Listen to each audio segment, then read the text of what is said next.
Good evening. Now, today, our Islamic financing desk is covering a very important topic, and I personally believe that this topic requires a very healthy discussion, not only in Islamic banking but also in Western banking. Now, why I'm saying that this topic requires a healthy discussion? Guys, the market is changing at a much faster pace than anticipated. There are multiple indexes who are getting phased out, and there are multiple indexes who are coming into the picture. And it is not viable for me to explain all indexes in a 10-15 minutes video. Let it be honest. But before that, I would like to cover the definition of Sukuk by one of the respected bodies in Islamic finance. So the definition is, according to the Accounting and Auditing Organization for Islamic Financial Institution, AAOIFI, they define Sukuk as certificates of equal value representing undivided shares in ownership of tangible assets, usufruct, and services, or in ownership of the assets of a particular project or special investment activity. Now, first of all, I have an interpretation issue as far as the tangible assets are concerned, because probably many years ago, the corporates were having only tangible assets. Rather, the strength of the corporate is determined on land, buildings, probably the machinery, the plant, the fixers, equipments, and all these. But these things are they are there today. There is nothing wrong in that. But the point is, now we have intangibles also. And we cannot run away from intangibles. Today, if you look at any corporate, whether it is Amazon, it is Google, it is Facebook, it is Microsoft, it is Apple, probably any other organization of the globe, small, big, medium, operates in any, I would say, any judiciary of the globe, they have intangibles.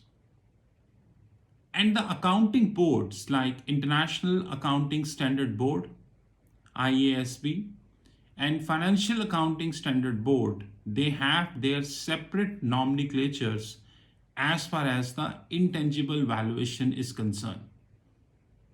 And guys, believe that intangible valuation is an integral part of the balance sheet. Rather, it can even swing your P&L, which, by the way, is known as impairment. It is said that tangible assets are depreciated, while intangible are amortized. But intangible also impaired, and once impaired, intangible asset cannot be repriced. So if once you impaired that intangible asset, you cannot reprice that. But anyways, probably in the later stages, our Islamic banking desk would be stressing on intangible slowly.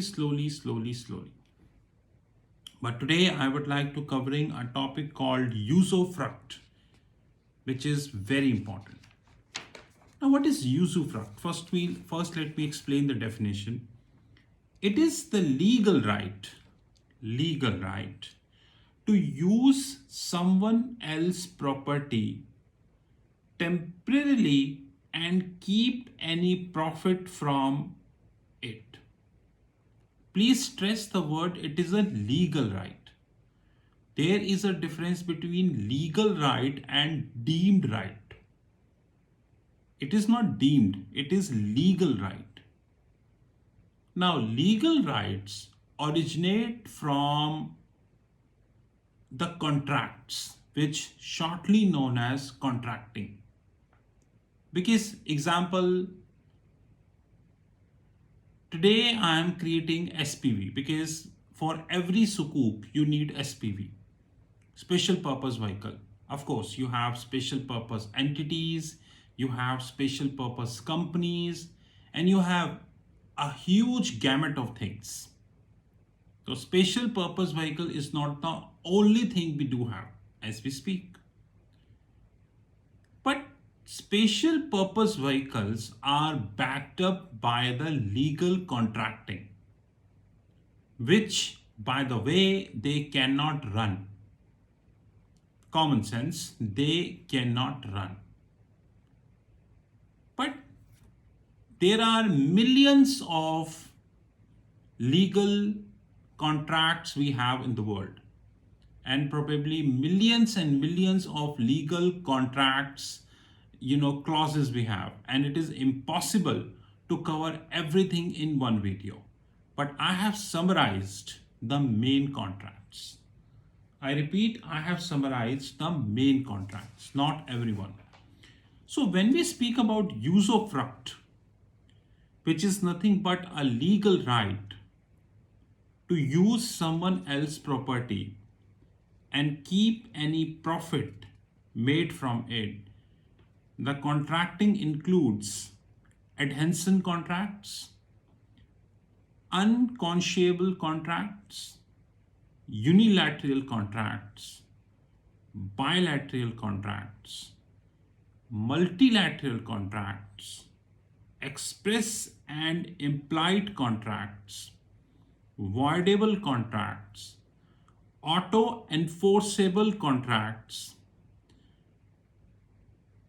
third party contracts, unavoidable contracts, and very important, set off contracts. Of course, I repeat that there are thousands types of contracts we have in the world. So I cannot explain all type of contracts. But having said that, I'm trying explaining, the kind of contracts which I can. See you in the next part, wherein we would be deliberating more.